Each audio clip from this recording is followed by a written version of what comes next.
अनधिकृत धार्मिक स्थळ कारवाई प्रकरणी धरपकड सुरू आहे। महंत सुधीर दास यांच्या आंदोलकांना पोलिसांनी ताब्यात घेतलंय। आज अनधिकृत दर्ग्यासमोर मंदिर उभारण्याचा इशारा देण्यात आला होता।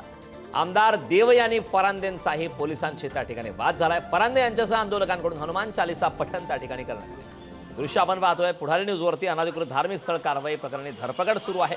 त्या ठिकाणी देवयानी फरांदे देखील दाखल झाला। त्या ठिकाणी फरांदे आणि पोलिसांमध्ये सुद्धा वाद झालेला आहे। नाशिकच्या महंतांना सुद्धा ताब्यात घेण्यात आलं। त्या ठिकाणचे दृश्य आपण पाहतोय। हा वाद झाला। त्या ठिकाणी हनुमान चालीसाचं पठण सुद्धा यावेळी करण्यात आलं। या पर्टिक्युलर काठेगल्लीमधील जागेच्या संदर्भामध्ये प्रशासनाशी गेले 3 वर्ष संबंधित सर्व हिंदू संघटना आणि कार्यकर्ते हे संपर्क साधून होते, परंतु ज्या वेळेला प्रशासन चालढकल करते असं पाहण्यात आल्यानंतर आज आंदोलनाचा इशारा या ठिकाणी देण्यात आला आणि त्यानंतर प्रशासनाने काही अनधिकृत बांधकाम काढलं आहे अशी माहिती आम्हाला तूर्त समजली आहे। 144 कलम त्यांनी या ठिकाणी लावलंय आणि आम्हाला आतमध्ये प्रवेश पोलीस करू देत नाहीये, पण आम्ही वाट पाहत आहोत। 1 तासाच्या आत त्यांनी जर संपूर्ण तिथला जो अनधिकृत दर्गा आहे तो जर काढला नाही तर पुन्हा आंदोलन या ठिकाणी उभं राहील। अगदी या संदर्भात ताजे अपडेट देण्यासाठी आपले प्रतिनिधी नाशिकमधून किरण ताजने आपल्यासोबत जोडलेत। मी किरणकडे जाणार आहे। किरण, त्या ठिकाणी आपण पाहतोय ज्या प्रकारची कारवाई सध्या सुरू आहे। आमदार देवयानी फरांदे यांनी पोलिसांचा सुद्धा त्या ठिकाणी वाद झालाय। अनधिकृत धार्मिक स्थळ कारवाई प्रकरणी सध्या नेमक्या काय घडामोडी नाशिकमध्ये घडत आहेत?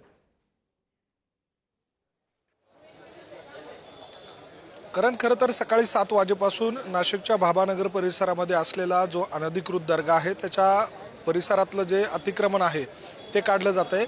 या सगळ्या पार्श्वभूमीवर जर बघितलं तर सकल हिंदू समाजाच्या माध्यमातून आणि हिंदुत्ववादी संघटनांच्या माध्यमातून ज्या ठिकाणी अतिक्रमण करण्यात आलेलं आहे ते लवकरात लवकर काढावं, अन्यथा त्याच्यासमोर बजरंग बलीचं मंदिर उभारलं जाईल अशा स्वरूपाचा इशारा देण्यात आलेला होता। आणि त्या सगळ्या पार्श्वभूमीवर आपण बघतोय की मोठ्या प्रमाणात या ठिकाणी हिंदुत्ववादी संघटनांचे पदाधिकारी कार्यकर्ते जमलेले आहेत। त्यांच्यासोबत भाजपच्या आमदार देवयानी फरांदे या देखील या ठिकाणी उपस्थित आहे। एकूणच जर बघितलं तर त्यांनी या सगळ्या अतिक्रमणाच्या संदर्भातली जी माहिती आहे ती जाणून घेतलेली आहे।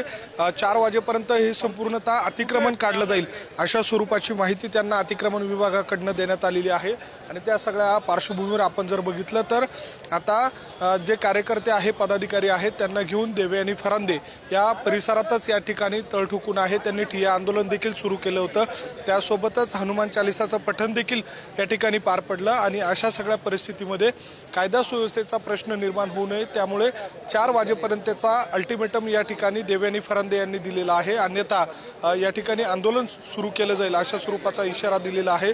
त्यामुळे आता प्रशासनाच्या माध्यमातून जी कारवाई सुरू आहे त्या कारवाईला वेग देखील देण्यात आलेला आहे। त्यामुळे आता 4 वाजेपर्यंत नेमकं किती अतिक्रमण काढलं जातं हे बघणं महत्त्वाचं असणार आहे।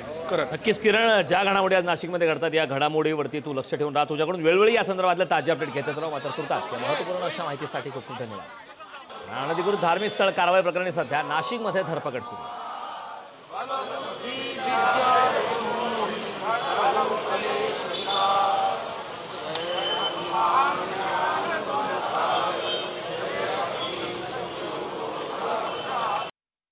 भाजपच्या आमदार देवयानी फरांदे आपल्यासोबत आहेत।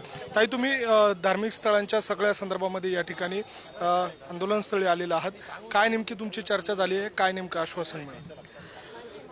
आज भाभानगर ह्या परिसरामध्ये काठेगल्लीच्या जवळ जी काही मझार गेल्या अनेक वर्षांपासून त्या ठिकाणी अतिक्रमण करून ठेवण्यात आलेले आहे। स्थानिक नागरिक जवळपास 2000 पासून नाशिक महानगरपालिकेशी पत्रव्यवहार करतायत। मोठी फाईल त्यांच्याकडे तयार झालेली आहे, परंतु स्थानिक नागरिकांच्या ओपन स्पेसवरती जी मजार बांधण्यात आलेली आहे त्याच्यावरती नाशिक महानगरपालिकेने पूर्णतः दुर्लक्ष केलेलं असल्याकारणाने आज त्या ठिकाणी मोठ्या प्रमाणामध्ये बांधकाम झालेलं आहे आणि ते अनधिकृत बांधकाम आहे सगळं। त्या ठिकाणी रात्रीचे संध्याकाळचे कार्यक्रम चालतात, मोठमोठ्याने आवाज येतात आणि स्थानिक नागरिकांच्या आजूबाजूला हिंदूंच्या खूप मोठ्या इमारती आहेत आणि त्याचा त्रास त्या इमारतीच्या नागरिकांना होतो। आणि त्यामुळे स्थानिक नागरिकांनी प्रशासनाला एक पत्र दिलेलं होतं, अल्टिमेटम दिलेलं होतं की आपण हे अतिक्रमण काढून घ्यावं, नाहीतर आम्ही 22 तारखेला अशा पद्धतीचं एक मोर्चा काढून त्या ठिकाणी हनुमान मंदिराची प्रतिष्ठापना करू।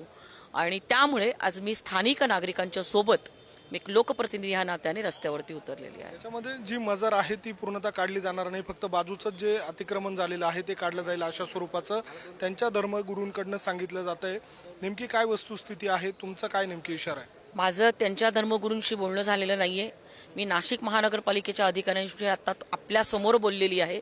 पोलीस प्रशासनाने पण मला शब्द दिलेला आहे की 4 वाजेपर्यंत ही कारवाई जी आहे ही चालू राहणार आहे आणि मी अतिक्रमण काढतो आणि मी आशा करते की 4 वाजेपर्यंत हे पूर्ण अतिक्रमण जे आहे नाशिक महानगरपालिका जमीनदोस्त करेल. नाही झालं 4 वाजेपर्यंत तर आम्ही मग भूमिका आमची ठरवू.